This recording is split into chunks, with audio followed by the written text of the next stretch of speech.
My dears, welcome back to Xylem learning. Xylem ലേണിംഗിന്റെ പുതിയൊരു ക്ലാസ്സിലേക്ക് എന്റെ ഏറ്റവും പ്രിയപ്പെട്ട മക്കൾക്ക് എല്ലാവർക്കും സ്വാഗതം. ശ്രുതി ടീച്ചറാണ്. അപ്പൊ നിങ്ങളിപ്പോ 4ാം ക്ലാസ്സിലെ മിടുക്കന്മാരും മിടുക്കികളായിട്ട് പഠിച്ചുകൊണ്ടിരിക്കുകയാണ് അല്ലെ. LSS ഉണ്ട്, ഇനിയിപ്പോ ക്രിസ്മസ് എക്സാം ഉണ്ട്, അത് കഴിഞ്ഞ് ആനുവൽ എക്സാം ഉണ്ട്. എല്ലാം തകൃതിയായിട്ട് നിങ്ങൾ ഇങ്ങനെ പോയിക്കൊണ്ടിരിക്കുകയാണ്. ശരിയല്ലേ? ശരിയാണ്. അപ്പൊ ഇന്ന് കാറ്റേ കടലേ എന്ന് പറയുന്ന ഒരു പാഠത്തിന്റെ ഒരു ചോദ്യവുമായിട്ടാണ് ഈ ടീച്ചർ വന്നിരിക്കുന്നത്. കാറ്റേ കടലേ എന്ന് പറയുന്ന ഒരു ഭാഗം നിങ്ങൾക്കറിയാം. അതില് എന്ത് വരുന്നുണ്ട് നോക്കിക്കോളൂ. നിർഭയ എന്ന് പറയുന്ന സുഗതകുമാരി ടീച്ചറിന്റെ ഒരു കവിതയാണ് ആദ്യം തന്നെ വരുന്നത്. നോക്കണേ. മലയിടിച്ചു വരുന്ന യന്ത്രത്തിന്റെ വഴിയിൽ നിൽക്കുന്നു കൊച്ചു തുമ്പച്ചെടി, വഴിയിൽ നിൽപ്പൂ ചമഞ്ഞു തുമ്പച്ചെടി. മലയിടിച്ചു വരുന്ന യന്ത്രം ഏതാണ്? നമ്മളെ JCB ആണല്ലേ. മഞ്ഞ JCB കണ്ടിട്ടില്ലേ? നമ്മൾ ആദ്യം ആന വണ്ടി എന്നൊക്കെ വിളിക്കായിരുന്നു കുഞ്ഞായിരുന്ന സമയത്ത്. നിങ്ങൾ ചോദിച്ചാൽ മതി. ആനയുടെ തുമ്പിക്കൈ പോലുള്ള ഒരു വണ്ടി. ഇതെല്ലാം കുന്നും ഇതെല്ലാം നികത്തി ഇങ്ങനെ വരികയാണ് അല്ലെ. മണ്ണിടിച്ച് വരികയാണ് ആര്? JCB കൊണ്ട് നമുക്ക് ഒരുപാട് ഉപകാരമുണ്ട്. പക്ഷേ നമ്മുടെ മനുഷ്യന്മാരുടെ കണ്ടുപിടുത്തം അല്ലെ, അത് പ്രകൃതി എങ്ങനെ ക്രൂരമായി ബാധിക്കുന്നു എന്നും കൂടെ പറയുകയാണ് അല്ലേ. അത് ഇവിടെ ഒരു തുമ്പച്ചെടി, ഒന്നിനും പേടിയില്ലാതെ നിർഭയയായി നിൽക്കുന്ന തുമ്പച്ചെടി ഒരു ചിത്രം കാണിക്കുന്നുണ്ട് അല്ലെ. അത് അങ്ങനെ. ഇതാണ് നമ്മുടെ സുഗതകുമാരി ടീച്ചർ കേട്ടോ. മലയാളത്തിന്റെ പ്രിയപ്പെട്ട എഴുത്തുകാരിയാണ്. LSS പരീക്ഷയ്ക്കൊക്കെ നിങ്ങൾ അറിയുക ഈ ഒരു എഴുത്തുകാരിയുടെ സംഭാവനകള്. LSS പരീക്ഷയ്ക്ക് മാത്രമാണോ? അല്ല, ഭാഷ പഠിക്കുന്ന മക്കള് മുന്നോട്ടുള്ള ക്ലാസ്സുകളിലേക്ക് എല്ലാം സുഗതകുമാരി ടീച്ചറെ അറിയണം. ഇന്ന് ഞാൻ പറയാൻ പോകുന്നത് അതൊന്നും അല്ല കേട്ടോ. ഇത് നോക്കൂ. കാറ്റു പറഞ്ഞത് എന്ന് പറയുന്ന ഒരു കവിതാഭാഗമാണ് കാറ്റേ കടലേ എന്ന് പറയുന്ന ഈ ഒരു യൂണിറ്റില് ആദ്യം തന്നെ ഉള്ളത് അല്ലേ. ഇതില് പറയുന്നത് എന്താണെന്ന് വെച്ചാല്, കണ്ണിൽ പെടാത്തൊരു കാറ്റേ നിന്നെ കണ്ടു കിട്ടാൻ എന്തു മാർഗം, തൊട്ടടുത്തുണ്ടു ഞാൻ കുഞ്ഞേ നിന്നെ തൊട്ടു തലോടുന്നുമുണ്ടേ. ഒരു സംഭാഷണ രൂപത്തിൽ പോകുന്ന ഒരു കവിത അല്ലെ. കാറ്റിനോട് ഒരു കുട്ടി ചോദിക്കുകയാണ്, കണ്ണിൽപ്പെടാത്ത കാറ്റേ നിന്നെ കാണാൻ എന്താ വഴിയെന്ന്. അപ്പൊ കാറ്റ് പറയാണ്, തൊട്ടടുത്തുണ്ട് ഞാൻ നിന്നെ ഇങ്ങനെ തൊട്ട് തലോടുന്നുണ്ടല്ലോന്ന്. തൊട്ടിലാട്ടിയ കാലം തൊട്ടേ തൊട്ടറിഞ്ഞല്ലോ നീ എന്നെ. നിന്നെ തൊട്ടിലാട്ടിയ കാലം തൊട്ട്. നമ്മുടെ പാഠപുസ്തകത്തിൽ ഒരു പാഠപുസ്തകത്തിൽ ഒരു ചിത്രമുണ്ട്.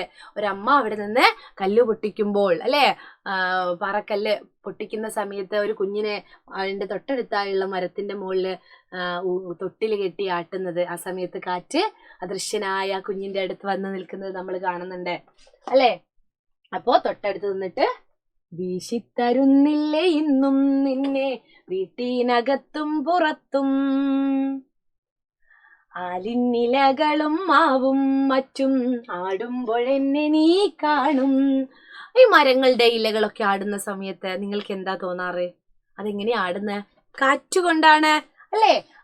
ആലിന്നിലകളും മാവും മറ്റും ആടുമ്പോഴെന്നെ നീ കാണും, പീപ്പിയുമോടക്കുഴലും മറ്റും പാടുമ്പോഴെന്നെ നീ കേൾക്കും. പീപ്പിയും ഓടക്കുഴലും മറ്റും പാടുമ്പോള് നിനക്ക് എന്നെ കേൾക്കാൻ പറ്റും അല്ലേ. അതെങ്ങനെയാ? നമ്മൾ പീപ്പി വിളിക്കുമ്പോ പീ പീ പീ, ഞാൻ വെറുതെ ഒരു ശബ്ദം ഉണ്ടാക്കിയ.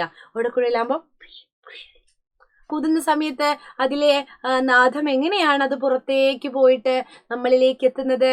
കാറ്റ് വഴിയാണ്. കാറ്റാണത് നമ്മളിലേക്ക് എത്തിക്കുന്നത് അല്ലേ. അങ്ങനെയൊക്കെ നമുക്ക് കാറ്റിനെ കാണാമെന്ന് കാറ്റ് പറയുന്നു. പിന്നെ നോക്കൂ. ആഴി എന്ന് പറഞ്ഞാല് കടലാണ് അല്ലേ. ആഴിത്തിരകൾക്കുമീതേ ഞാനോ ഒന്നാടിക്കളിച്ചതിന് ശേഷം, കടലിന്റെ മുകളിലൂടെ ഒന്ന് ആടിക്കളിച്ചതിന് ശേഷം ഓടി നിന്നാവിലേക്കുപ്പായി വന്നു കൂടുമ്പോഴെന്നെ രുചിക്കും. ഓടി വന്നിട്ട് എന്താണ് നിന്റെ നാവിലേക്ക് അതിങ്ങെത്തും അല്ലെ. കാറ്റ് ചിലപ്പോ ഒരു ഉപ്പ് രസം നമ്മളിലേക്ക് എത്തും. ആ കാറ്റാണത് നമ്മളിലേക്ക് കൊണ്ടുവരുന്നത്. അപ്പൊ നീ എന്നെ രുചിച്ചറിയും അല്ലേ. സന്ധ്യയ്ക്കു പൂക്കുന്ന പൂവിൽ നിന്നും ഗന്ധമായി ഞാൻ നിന്നിലെത്തും. സന്ധ്യയ്ക്കു പൂക്കുന്ന പൂവിൽ നിന്ന് ഗന്ധമായിട്ട്, മണമായിട്ട്, നമ്മളെ മുല്ലപ്പൂവൊക്കെ വിരിയുന്ന സമയത്ത്, സന്ധ്യാസമയത്ത് ആ മുല്ലപ്പൂ വിരിയുന്ന സമയത്ത് അതെങ്ങനെയാ നമ്മളിലേക്ക് എത്തുന്നത്?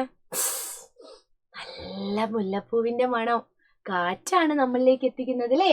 സന്ധ്യയ്ക്കു പൂക്കുന്ന പൂവിൽ നിന്നും ഗന്ധമായി ഞാൻ നിന്നിലെത്തും അല്ലേ. നിൻ ശ്വാസമായിട്ടും, അതുപോലെ നമ്മളെ ശ്വാസക്കാറ്റ് എന്ന് നമ്മൾ പറയാറുണ്ട് അല്ലേ.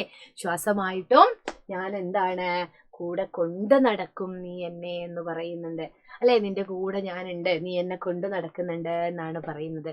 കുരുത്തോലക്കിളി എന്ന് പറയുന്ന ഈ ജിനൻ എഴുതിയ കവിതാ സമാഹാരത്തിലെ കാറ്റു പറഞ്ഞത് ഒരു കുട്ടി ചോദിക്കുന്ന സംശയത്തിന് കാറ്റ് പറയുന്ന മറുപടിയാണ് അല്ലെ. ആദ്യം കാറ്റാണ് കൂടുതൽ പറയുന്നത്. ഒരു കുട്ടി ചോദിക്കുന്നുള്ളൂ, എങ്ങനെയാ നിന്നെ കാണാൻ പറ്റിയ കാറ്റേന്ന്. അതിനുള്ള മറുപടിയാണ് ഈ കവിത. മനസ്സിലായോ? ആഴി എന്ന് പറഞ്ഞാൽ എന്താണ്? ആഴി എന്ന് പറഞ്ഞാല് കടലാണ് അല്ലെ. ആഴി എന്ന് പറഞ്ഞാല് കടലാണ്. അപ്പോ തന്നെ കാണാനുള്ള എന്തെല്ലാം വരികളാണ് എന്തെല്ലാം വഴികളാണ്, എന്തൊക്കെ വഴിയുണ്ട് എന്നാണ് കാറ്റ് പറയുന്നത്. കാറ്റ് എന്തൊക്കെയാ നിർദ്ദേശിക്കുന്നത്? നിന്നെ കാണാനുള്ള എന്തെല്ലാം വഴികളാണ് കാറ്റ് നിർദ്ദേശിക്കുന്നത്? കാറ്റ് പറയാണ്, കാണാൻ കഴിയില്ലെങ്കിലും നമ്മുടെ അരികിലായി താനുണ്ട് എന്നാണ് കാറ്റ് പറയുന്നത്. തൊട്ടിലാട്ടുന്ന കാലം തൊട്ട് തലോടുന്നതാണ് അല്ലെ കാറ്റ്. വീടിനകത്തും പുറത്തും വീശിത്തരാനും കാറ്റ് വരുന്നുണ്ട്. ആലിന്റെയും മാവിന്റെയും ഒക്കെ ഇലകൾ ആടുന്നത് കാറ്റിന്റെ സഹായത്തോടെയാണ്. അതുപോലെ കടലിന്റെ മുകളിലൂടെ കാറ്റ് ഓടിക്കളിച്ചിട്ട് അതിന്റെ ഒരു ഉപ്പ് രസം, കടലിലെ വെള്ളത്തിന് ഉപ്പ് രുചിയാണ്, നമ്മളിലേക്ക് എത്തുമ്പോൾ അത് നമ്മൾ രുചിച്ചറിയുന്നു. പീപ്പി വിളിക്കുന്നതും ഓടക്കുഴൽ വായിക്കുമ്പോഴും ഉണ്ടാവുന്ന മനോഹര ശബ്ദം നിങ്ങളിലേക്ക് എത്തുന്നതും കാറ്റിന്റെ സഹായത്തോടെയാണ് അല്ലെ. സന്ധ്യയ്ക്ക് പൂക്കുന്ന പൂവിൽ നിന്ന് ഗന്ധമായിട്ട് കാറ്റ് നമ്മുടെ അരികിലെത്തുന്നു. തന്നെ കൊണ്ട് നടക്കുന്ന ജീവശ്വാസമായും ഞാനുണ്ട് എന്നാണ് കാറ്റ് പറയുന്നത് അല്ലെ. തന്നെ കൊണ്ട് നടക്കുന്ന ജീവശ്വാസമായും എന്താണ് ഞാനുണ്ട് എന്നാണ് കാറ്റ് പറയുന്നത്. അപ്പോ ഇത്രയും ചോദ്യങ്ങളൊക്കെ കാര്യങ്ങളൊക്കെ നമ്മൾ പറയുകയാണ്.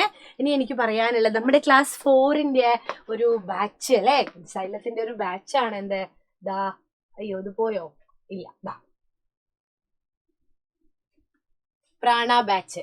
പ്രാണ ബാച്ചില് ജോയിൻ ചെയ്യാത്ത ആരെങ്കിലും ഉണ്ടോ? ഇപ്പോ നിങ്ങൾക്ക് ജോയിൻ ചെയ്യാത്തവർക്ക്, നിങ്ങളുടെ ഫ്രണ്ട്സ് ഒക്കെ ഉണ്ടെങ്കിൽ അവർക്ക് ജോയിൻ ചെയ്യാനുള്ള ഒരു അവസരമാണ്. 30% ഓഫർ ഉണ്ട് കേട്ടോ. 30% ഓഫറോട് കൂടി നിങ്ങൾക്ക് എന്ത് ചെയ്യാം? ഇതിൽ ജോയിൻ ചെയ്യാം. 1749 രൂപ കൊടുത്താൽ ജോയിൻ ചെയ്യാം കേട്ടോ. 2499 രൂപയായിരുന്നു ഇതിന്റെ ഫീ എന്ന് പറയുന്നത്. എന്നാൽ 1749 രൂപ ആണ് ഇപ്പോൾ ഇതിന്റെ ഓഫർ പ്രൈസ് എന്ന് പറയുന്നത്. 30% ഓഫറാണ്. അപ്പൊ താഴെ കാണുന്ന നമ്പറിൽ എന്താണ് നിങ്ങള് വിളിച്ചു നോക്കി നിങ്ങളുടെ സംശയങ്ങളൊക്കെ തീർക്കുക. അതും അല്ലെങ്കിൽ ഗൂഗിൾ പ്ലേ സ്റ്റോറിൽ അല്ലെങ്കിൽ ആപ്പ് സ്റ്റോറിൽ പോയിട്ട് സൈലം നിങ്ങൾ ആപ്പ് ഇൻസ്റ്റാൾ ചെയ്യുക. എന്നിട്ട് നമ്മുടെ പ്രാണ ബാച്ചിൽ ജോയിൻ ചെയ്യാനുള്ള ഒരു ഓപ്ഷനൊക്കെ അവിടെ ഉണ്ടാവും. അപ്പോൾ നിങ്ങളോടൊരു കൂപ്പൺ കോഡ് ചോദിക്കും. ആ കൂപ്പൺ കോഡ് MEGA30 എന്ന് പറയുന്ന കൂപ്പൺ കോഡാണ്. അപ്പൊ മക്കൾ എന്ത് ചെയ്യുക? MEGA30 എന്ന് പറയുന്ന ഈ ഒരു കൂപ്പൺ കോഡ് ഉപയോഗിച്ചുകൊണ്ട് പ്രാണ ബാച്ചിലേക്ക് ജോയിൻ ചെയ്യാം. എൻ്റെ ഏറ്റവും പ്രിയപ്പെട്ട മക്കൾ പ്രാണ ബാച്ചിൽ ജോയിൻ ചെയ്യാം. ഇനിയും ചെയ്യാത്തവരെ, കാരണം LSSന്റെ ഒരു ബാച്ചൊക്കെ അവിടെ ഫ്രീ ആയിട്ടുണ്ട്. എല്ലാവരും ജോയിൻ ചെയ്യുക. ക്ലാസ്സുകൾ ഓരോ യൂണിറ്റ് ആയിട്ട് ഇങ്ങനെ എടുത്തു പോകുന്നുണ്ട് കേട്ടോ. മുഴുവനായിട്ടും യൂണിറ്റ് ടെസ്റ്റ് ഒക്കെ നടത്തി അടിപൊളിയായിട്ട് പഠിക്കാൻ പറ്റുന്ന ഒരു ബാച്ചാണ്. എല്ലാവരും ജോയിൻ ചെയ്യാം. ഓക്കെ, അപ്പൊ മറ്റൊരു ക്ലാസ്സിലെ മറ്റൊരു വീഡിയോ ആയിട്ട് കാണാം.